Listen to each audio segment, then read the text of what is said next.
오늘부터 새롭게 시작되는 다니엘서의 말씀을 가지고 하나님의 은혜를 나누도록 하겠습니다. 이 바벨론 포로기를 배경으로 진행되는 성경, 그 중에는요 여러 가지 이 비슷한 맥락의 성경들이 많이 있습니다. 구약에 앞서서 보면 요셉이 애굽의 총리가 되었던 것처럼 이 다니엘도 포로로 끌려갔으나 이 끝에 보면은 총리가 되어 있죠. 그런 사람들을 보면요, 그런 성공기를 그들이 성공해서 어떤 세상에서 잘하고 뭔가 준비가 잘 돼서 성공하고 이런 것에 포커싱이 맞춰져 있는 것이 아니라 그들이 어떻게 그렇게 어려운 삶, 둘 다 포로의 삶 아니었습니까? 노예의 삶이었습니다. 그런데 그런 삶들을 어떻게 이겨내고 극복해서 승리할 수 있었는가, 그런 것에 초점을 맞추게 됩니다. 그들은요 하나님을 믿지 않는 나라, 하나님을 알려고 하지 않는 나라, 그런 나라에 끌려갔지만 어떻게 그들은 하나님을 향한 신앙을 지킬 수가 있었을까요? 우리는요 이런 부분에서 신앙적인 감동을 얻고 도전을 받게 됩니다. 사실 우리 삶 속에 이런 영역들은 참 많이 있습니다. 왜냐하면 우리가 그런 가운데 살아가기 때문입니다. 우리가 살아가는 세상은 예수 그리스도를 믿는 것을 기뻐하지 않습니다. 오히려 우리를 방해하기도 하고 우리를 시험에 들게도 합니다. 그리고 그 시험에 넘어가면 과연 우리 가운데에서 드는 마음은 그래도 하나님은 살아계시가 아니고 정말 하나님 살아계시는 걸까? 내가 이렇게 고통받고 어려움 갖는 가운데 하나님은 어디 계시는 걸까? 라는 그 시험 가운데, 낙심 가운데 빠지기도 합니다. 대체로 믿지 않는 학교, 또 믿지 않는 직장 내 그 동료들, 그리고 내 친구들, 동일하게 우리가 그곳에서 어떻게 이 요셉과 이 다니엘과 같이 신앙을 지킬 것인가에 대한 고민이 있었을 것이고 지금도 그 고민을 하고 계신 분도 있을 것입니다. 우리는 오늘부터 시작되는 이 다니엘서를 통해서 이 부분에 대해서 조금 더 깊이 알아갈 수 있습니다. 불신의 시대, 또 박해의 시대를 기다리는 이 마지막 세대라고 불리는 이 세대 가운데 우리의 신앙을 점검하고 그런 세상 속에서 어떻게 우리가 우리의 믿음을 굳건히 지킬 수 있을까, 그것들을 우리 말씀 앞에서 깊이 고민하는 귀한 시간 되기를 주님의 이름으로 축복합니다. 우리 함께 1절부터 2절의 말씀을 다시 한번 읽어보도록 하겠습니다. 시작. 유다왕 여호야김이 다스린 지 3년이 되는 해에 바벨론 왕 느부갓네살이 예루살렘에 이르러 성을 에워쌌더니 주께서 유다왕 여호야김과 하나님의 전 그릇 얼마를 그의 손에 넘기심에 그가 그것을 가지고 신할 땅 자기 신들의 신전에 가져다가 그 신들의 보물 창고에 두었더라. 아멘. 느부갓네살이 예루살렘 성을 에워쌌습니다. 2절에 집중해서 보니까요, 과연 느부갓네살이 이스라엘을 침공해서 성전을 뒤집어 놓은 것일까? 아니면 2절 첫 번째 단어가 무엇입니까? 주께서. 느부갓네살이 했지만 결국 이것을 이끌어 가신 분이 누구인가에 대해서 분명히 적어놓고 있죠. 누구라고 합니까? 주께서. 이 성경을 보는 관점이요, 우리의 역사관을 결정하는 중요한 요소가 됩니다. 하나님이 보이지 않으면 바벨론만 보일 것이고 예루살렘이 철저히 파괴된 것이 오직 바벨론 사람들에 의해서만 된 것이라고 우리는 생각할 것입니다. 그러나 2절에서 시작되는 이 주께서라는 한 단어로 인해서 하나님이 주어가 된다면 모든 상황, 내 좋은 상황이든 내 나쁜 상황이든 내 최악의 상황이든 내 낙심이 되는 상황이든 그 모든 상황이 하나님께서 주어진 상황이 되는 것입니다. 우리의 인생을 표현하는 방법도 이와 같아야 돼요. 우리는 우리의 인생을 어떻게 해석하고 또 표현하는가를 잘 살펴보면요, 그 안에서 우리의 신앙이 드러나게 됩니다. 그 신앙이 드러나면 그 신앙이 드러나는 곳 안에서 우리의 삶의 목적과 방향도 자연스럽게 드러납니다. 세상을 기준으로 그곳에서 우리의 눈을 세상에 고정하면요, 후회와 좌절 그리고 절망과 낙심이 그 끝에 찾아옵니다. 내가 세상적으로 잘하고 잘했다, 그래 결과가 좋았다라고 하는 그 끝에 서도 결국 우리는 허무함을 느끼게 돼요. 왜냐하면 그것에는 만족감이 없기 때문입니다. 우리는 성공을 하면 또 다른 성공을 위해서 또 움직이기 시작합니다. 그곳에는 만족이 없기 때문에 그래요. 그러나 우리 하나님의 기준, 하나님의 시야로 이 세상을 바라보고 내 삶을 바라보면요, 하나님께서 주어주신 그 모든 기쁨과 슬픔, 그리고 모든 문제에 대한 이유, 그것이 주변 상황이든 내 자신이든 그 첫 번째 되는 이유를 제거하는데 우리의 인생의 방향이 설정될 거예요. 내 삶은 왜 이렇게 어려울까? 내 삶에 왜 이렇게 문제가 있지?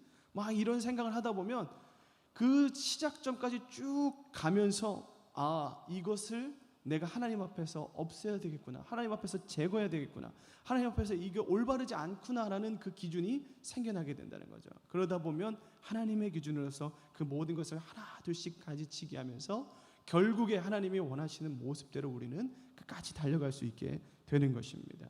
오늘 다니엘서를 처음 열면서요, 이 부분을 여러분들과 꼭 함께 나누고 싶었습니다. 여러분, 우리가 하나님께 붙들려 사는 사람입니까?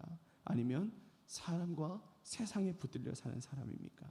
아마 이곳에서 이 말씀을 들으면 목사님 당연히 하나님께 붙들려 사는 사람이 되어야죠 라고 여러분은 대답하실 거예요. 그런데 우리가 상상하고 생각하는 그 이상적인 신앙적인 모습과 우리가 실제로 대하고 실제로 살아가는 우리 삶의 현장에서의 그 모습에 그 사이에서 우리의 신앙과 우리의 삶에서 그 사이에 있는 엄청난 괴리가 있다는 것을 여러분 아십니까? 내 삶과 내 신앙은요, 그 신앙의 이상적인 모습대로 살아가지 못하는 영역들이 너무 많아요. 그러면서 우리는 그 사이에 뭐라고 이야기하면 적당히 타협해야죠, 유동적이게 살아가야죠, 유기적이게 좀 융통성 있게 살아가야 되지 않겠습니까? 라는 말로 우리를 포장한단 말입니다. 3절과 5절 말씀 계속 한번 읽으면서 이 부분에 대해서 좀 더 깊이 나눠보겠습니다. 3절에 5절 읽어보겠습니다. 시작. 왕이 환관장 아스브나스에게 말하여 이스라엘 자손 중에서 왕족과 귀족 몇 사람 곧 흠이 없고 용모가 아름다우며 모든 지혜를 통찰하며 지식에 통달하며 학문에 익숙하여 왕궁에 설 만한 소년을 데려오게 하였고 그들에게 갈대아 사람의 학문과 언어를 가르치게 하였고 또 왕이 지정하여 그들에게 왕의 음식과 그가 마시는 포도주에서 날마다 쓸 것을 주어 3년을 기르게 하였으니 그 후에 그들은 왕 앞에 서게 될 것이더라. 아멘. 이 바벨론이 이스라엘을 점령한 후에 그들이 성전에서 그릇 얼마, 즉 몇 개를 취하고 또 그와 함께 이스라엘의 고위층, 고위 인사들을 대거 포로로 끌고 왔습니다. 그래서 그 중에서 쓸만한 사람을 속출하는데 그 기준을 4절에서 기록하고 있어요. 4절에 보니까 흠이 없고 용모가 아름답고 모든 지혜를 통찰하고 지식에 통달하고 학문에 익숙한 사람. 그래서 이 왕궁에 설 만한 사람들을 선별했다라는 것입니다. 여러분, 이것이 세상에서 말하는 좋은 사람의 기준이에요. 세상에서 말하는 좋은 사람의 기준은 이렇습니다. 여러분들은 흠이 없어야 되고 용모도 아름다워야 되고 지혜도 있어야 됩니다. 학문에도 있어야 되고 외모도 출중해야 돼요. 어디에 세워놔도 부끄러움이 없을 만큼 거기에 서 있을기에 참 알맞은 사람이어야만 거기에 세웁니다. 세상에선 이런 사람들을 원하고 있어요. 그리고 이것은 바벨론의 느부갓네살의 특명으로 이 3년짜리 계획된 그 일들을 중요하게 여기고 진행되어져 가는 장면인데요. 잘 보십시오. 3년간 왕이 먹는 음식과 포도주를 먹으면서 결국 이 느부갓네살이 어디에 이 사람을 쓰겠다라고 합니까? 이스라엘이 아니라 바벨론의 통치를 위해서 이 사람들을 선별하고 쓰기 위해서 준비시키고 있는 겁니다. 그 중에 누가 있나 봤더니 다니엘이 있어요. 6절과 7절의 말씀을 한번 읽어보도록 하겠습니다. 시작. 그들 가운데는 유다 자손 곧 다니엘과 하나냐와 미사엘과 아사랴가 있었더니 환관장이 그들의 이름을 고쳐 다니엘은 벨드사살이라 하고 하나냐는 사드락이라 하고 미사엘은 메삭이라 하고 아사랴는 아벳느고라 하였더라. 환관장이 왕의 명령을 받고 이 3년짜리 이 일들을 진행하기 시작하면서 사람을 뽑고 그가 가장 먼저 하는 일이 뭡니까? 그들의 이름을 바꿔버려요. 사실 우리도 우리의 이름에 대해서 많은 생각들을 하지 않습니까? 우리의 이름은요, 대부분 그 어른들이 자녀의 이름을 지어줄 때 어떤 생각으로 이름을 지어줍니까? 그 이름의 뜻대로 살아가기를 원하는 마음에서 지어줄 겁니다. 제 이름도 제호인데요. 실을 제자에 명주 호자입니다. 명주처럼 귀한 것들을 실어 나르는 사람이 되라라고 해서 이런 이름을 지어주신 거예요. 저는 그대로 살아가고 있다고 생각합니다. 명주보다 더 귀한 하나님의 말씀을 전하면서 살고 있는 거죠. 대부분 보면 젊은 세대 이 어른들을 보면, 이 학부모들을 보면 그 아이들의 이름을 지을 때 성경 속의 인물의 이름을 지어주기도 합니다. 왜 그렇습니까? 그들처럼 살기를 바라는 마음에서 그런 거예요. 우리는 그렇게 바라는 마음이지만요, 유대인에게 있어서 이름은 그 이상의 의미였습니다. 그냥 그 이름 자체가 그의 삶이 되어버리는 거예요. 그들에게 있어서 이름은 그 인간의 정체성이 되는 것입니다. 그런데 지금 그들이 그 이름, 그 의미조차를 바꿔버리고 시작하는 거예요. 이 바벨론에서. 일제강점기 시절 우리나라에 있던 이 창씨개명과 같은 이름인 거죠. 넌 더 이상 한국 사람이 아니야. 넌 한국 사람의 이름을 쓰지 마. 너는 이스라엘 사람이 아니야 라는 뜻에서 지금 완전 그 삶의 방향과 목적을 바꾸려고 하는 것입니다. 우리 주변에 가끔 성경의 인물을 따서 하는 그런 거랑 똑같은 것이죠. 마찬가지로 그 땅의 히브리 백성들도 다 하나님과 관련된 이름을 그들에게 붙였습니다. 그렇게 의미 있게 이름을 지어놨더니 바벨론은 그 이름을 바벨론식 이름으로 완전 다 바꿔놓습니다. 여러분, 시대와 시기는 바뀌었어도 변하지 않는 사단의 공략이 있습니다. 그것이 뭐냐면 우리 가운데 계속 도전해요. 너 하나님의 종으로 살래? 아니면 사단의 졸개로 살래? 사단의 종으로 살래? 노예로 살래? 이 질문을 계속해요. 사실 이 질문이 우리가 정말 이렇게 제가 지금 말씀드린 너 하나님의 종으로 살래? 사단의 종으로 살래라고 이렇게 명확하게 우리에게 질문하지 않아요. 우리에게 많은 선택지가 주어져 있지 않습니까? 그 속에서 그 선택하는 가운데 우린 자연스럽게 하나님의 종으로 살 거냐 아니면 사단의 종으로 살 거냐가 갈라지게 되어 있는 거예요. 사단은 아주 교묘하게 이게 하나님의 뜻인 것 같지만 결국에는 사단의 종이 되도록 우리를 유도하고 있단 말입니다. 근데 잘 보십시오. 우리가 사단의 졸개로 가는 그 길을 알고 있었다면 이리로 가면 사단의 졸개가 되겠네라는 그 길을 알았다면 여러분 그 길로 가시겠습니까? 가지 않죠. 그런데 그곳에 가면요 착각하는 거예요. 성공이 있고 기쁨이 있고 희락과 안식이 있는 줄로 알고 그 길로 가는 거예요. 근데 앞서 말씀드렸지만 그 길로 가면 결국 어떻게 됩니까? 허무와 그 채우지 않는 공허함이 남는 거예요. 사단이 계속 지금 우리를 향해서 계속 조물락조물락 거리면서 우리를 어떻게 이렇게 바꿔놓지 막 이렇게 생각하고 있는데 우리는 이 상황 가운데서도 하나님의 뜻을 분별하지 못하고 하나님의 뜻을 알지 못한다. 그러면 어떻게 될까요? 오늘 다니엘의 모습을 보면요, 이 모든 상황 가운데 얘도 놓여 있잖아요. 얘라고 해서 죄송합니다. 다니엘이 지금 놓여 있잖아요. 너 지금 왕의 음식을 먹을래 안 먹을래? 너 지금 이름을 바꿔서 그렇게 써. 그러면서 모든 걸 다 걔는 지금 선택해야 되는 게 그냥 그저 받아들여야 되는 입장이에요. 그런데 이 친구가 지금 여기서 어떻게 하는지를 여러분 좀 보시기 바랍니다. 환관장이 먼저 그 앞서서 이름을 바꿔놓는데 어떻게 바꿔놓는지 좀 보시면요. 원래 다니엘과 다니엘 세 친구의 이름은 어떻습니까? 다니엘과 하나냐와 미사엘과 아사랴였어요. 여러분 다니엘이라는 이름의 뜻이 뭡니까? 하나님은 심판자이시다 라는 뜻이에요. 하나냐는 여호와는 은혜가 깊으시다라는 뜻입니다. 미사엘은요 누가 하나님과 같은가? 미가랑 똑같죠. 그리고 아사랴는 여호와께서 도우셨다라는 뜻으로 모두 하나님과 관련된 이름이에요. 그들의 정체성은 이것을 향해서 달려가고 있었어요. 그들의 인생의 목적과 방향은 이렇게 달려가고 있었단 말입니다. 근데 환관장과 세상이 어떻게 바꿔버립니까? 벨드사살과 사드락과 메삭과 아벤느고로 바꿔요. 벨드사살은 뭡니까? 그 당시에 그 바벨론의 그 우상이었던 벨드사살은요 벨이요 생명을 지켜주시옵소서라는 뜻입니다. 사드락은요 마르둑의 명령이라는 뜻입니다. 메삭은 아쿠와 같은 이가 누구신가라는 뜻이고 아벤느고는 느고의 종이라는 뜻이에요. 비슷하지만 완전 세상의 가치관으로 이름을 전환시켜 버립니다. 그리고 이름부터 바꾸니까 어떻게 돼요? 그 이름대로 살아갈 수 있도록 길이 막 열리게 되는 거예요. 이제 왕의 주인은 음식과 포도주를 먹어야 되고 바벨론의 학문을 배워야 되고, 그래서 하나님의 나라가 아닌 바벨론이라는 나라를 위해서 섬겨야 되는 인생의 기로 가운데 놓여 있는 것입니다. 여러분, 우리가 사는 세상도 똑같아요. 우리를 가만히 두지 않아요.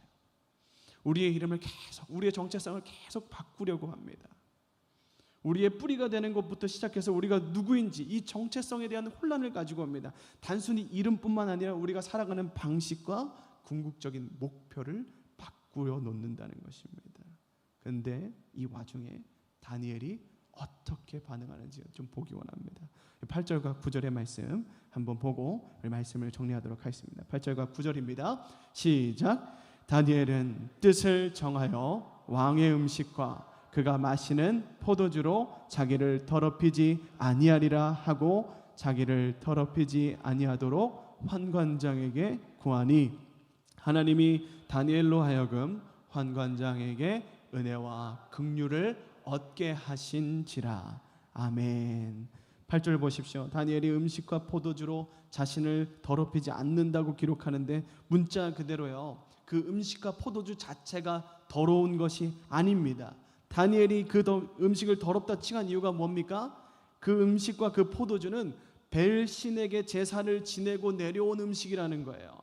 그래서 그것을, 그렇기 때문에 다니엘은 왕이 내린 것 이전에 다른 신들에게 바쳐진 이 제사 음식을 내가 먹지 않겠다라는 뜻을 정한 겁니다. 하나님 앞에서 내가 정함을 택하겠다라는 뜻을 정한 거예요. 또 이런 면을 보면 또 이렇게도 생각할 수 있습니다. 음식을 안 먹는다고 정해집니까? 그럼 바벨론의 학문도 배우지 않아야 되는 것 아닙니까? 뭐가 이렇게 뭐는 선택하고 뭐는 안 선택합니까? 그것도 다 바벨론의 학문 아닙니까? 이렇게 이야기할 수 있습니다. 이 질문 자체는 오류가 없지만 이런 식의 신앙사고는요, 우리의 신앙생활을 완전 극단적으로 몰고 가요. 이런 극단적인 이원론적인 신앙관은요, 우리의 신앙관과 우리 삶에 앞서 말씀드렸듯이 엄청난 괴리를 가져온다는 것입니다. 잘 보십시오. 우리는요, 신앙을 가지고 믿음으로 하나님 나라의 백성이 되었습니다. 여전히, 그럼에도 불구하고 여전히 우리의 육신은 이 땅에 속해서 이 세상의 것을 살고 있죠. 그래서 그 속에서도 여전히 변하지 않는 진리를 붙들고 살아가는 것이 믿음의 백성이요, 우리의 자세가 되어야 된다라고 오늘 성경은 말하고 있는 겁니다. 개화기 시대에 서양의 물건이 들어와도 나는 절대로 양복을 입지 않겠다라고 말하는 사람도 있고, 그래서 그 사람들은 어떻게 합니까? 양복을 입지 않고 끝까지 한복을 입어요. 그런데 그런 사람이 있는 방면에 다른 분은 어떻습니까? 내가 서양의 문물인 양복은 입지만 우리 민족의 정신, 민족과는 잃어버리지 않겠다라고 고백하고 있는 사람도 있는 거예요. 다니엘은 지금 그런 겁니다. 다니엘은 자기가 좋으나 싫으나 지금 3년간의 훈련을, 이 바벨론의 훈련을 받아야 되는 입장이었습니다. 그러나 제가 생각했을 때 다니엘의 마음은 이런 마음이 있었던 거예요. 너희가 내 외모와 내 이름과 내가 생각하는 것과 내가 배우는 것을 모두 바꿔갈 수 있고 빼앗아갈 수 있고 변화시켜 놓을 수 있겠지만 니들이 내 중심 속으로 들어와 내가 하나님을 향한 이 마음은 너희가 결코 바꿔놓을 수 없다라는 이 믿음의 뜻을 지금 다니엘이 정한 겁니다. 하나님을 향한 다니엘의 마음, 즉 하나님을 향한 뜻을 정하는 것을요, 하나님이 매우 귀하게 여기셨어요. 하나님께 먼저 내 뜻을 드렸다는 것, 그것을 확인하신 하나님이 어떻게 하셨는지 9절에 보니까 뭐라고 기록하고 있습니까?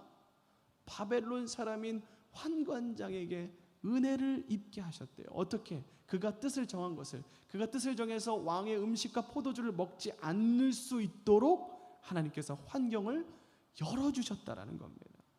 공식적으로 그 음식을 먹을 수 있지 않게 된 거예요. 하나님께서 그가 정한 뜻을 지킬 수 있는 환경을 열어주신 거예요. 사랑하는 성도 여러분, 오늘부터 이 시작되는 다니엘서를 매일 아침 묵상하고 또 묵상할수록 우리의 뜻이, 하나님을 향한 우리의 뜻이 명확해지는 우리의 신앙이 생겨나기를 축복합니다. 내가 하나님께 붙들려 살 것인가, 세상에 붙들려 살 것인가, 하나님의 종으로 살 것인가, 사단의 종으로 살 것인가. 세상에 우리의 보여지는 부분을 조종하고 바꿀 수는 있어도 우리 안에 들어와 우리가 하나님을 향한 그 뜻, 하나님을 향해 정한 그 우리의 믿음을, 우리의 중심을 빼앗을 수 없음을 여러분 오늘의 말씀과 오늘부터 시작되는 이 다니엘서의 말씀을 통해서 굳건하게 지켜나가기를 축복합니다. 오늘부터 이 새벽의 시간을 온전히 지켜야겠다. 여러분, 이런 결단도 좋아요. 근데 그것을 지키느냐 지키지 않느냐, 그 결과물은 중요하지 않습니다. 여러분, 다른 지역으로 출타를 나가거나 그렇게 지키지 못하는 상황이 되면 여러분 어떻게 하실 겁니까? 못 지킬 수도 있어요. 중요한 것은요, 우리가 그렇게 하기로 뜻을 정하는 것입니다. 그때 하나님께서 그 뜻을 지킬 수 있는 환경을 열어주시는 분임을 여러분 또한 볼 수 있는 눈이 생기길 축복합니다. 우리가 하나님을 향해서 뜻을 정하고 내가 내 중심을 온전히 하나님께 드려야겠다라는 마음을 정하면요, 하나님께서는 그 마음을 보시고 그 중심을 보시고 기뻐하시며 그 마음을 지킬 수 있는 힘과 능력과 길 또한 열어주시는 분임을 여러분 느끼고 충만하게 경험하고 체험하고 그 기쁨과 안식을 누리는 오늘의 귀한 날과 여러분의 평생이 되기를 주님의 이름으로 축복합니다. 함께 기도하시겠습니다.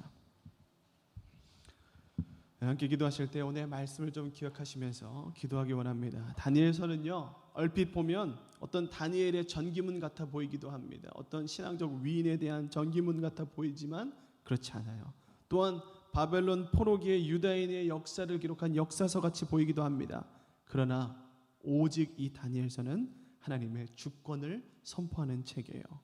여러분, 이 코로나 시대, 앞으로 우리가 위드 코로나 시대를 또 살아가게 될 텐데 우리에게도 이 다니엘과 같이 하나님의 주권을 인정하고 뜻을 정하여서 믿음의 백성으로서 우리가 어떻게 살아가야 할까를 제시하는 성경인 이 다니엘서. 주님, 우리가 그렇게 주님을 향한 뜻을 정하고 또한 지켜갈 수 있는 귀한 날 우리의 인생 되게 하여 주시옵소서. 여러분 기도해 주십시오. 또한 교회와 나라를 위해 기도하실 때 특별히 2022학년도 수능 수험생들을 위해서 기도해 주시기 바랍니다. 43일 남았습니다. 많이 초조하고 이 한 달 좀 더 남은 이 시간 동안 더 잘 준비되고 단단해져서 그들의 생각과 그들의 지혜가 날마다 넘쳐날 수 있도록 여러분 중보해 주시고 그들이 끝까지 포기하지 않고 하나님의 나라와 비전을 위해서 열심히 노력할 수 있도록 기도해 주시고 학부모들을 위해서도 꼭 함께 기도해 주시기 바랍니다. 또한 여러분이 가지고 나오신 많은 기도 제목을 붙들고 우리 다 함께 주님의 이름을 한번 부르짖고 기도하며 나가겠습니다. 부르짖습니다. 주여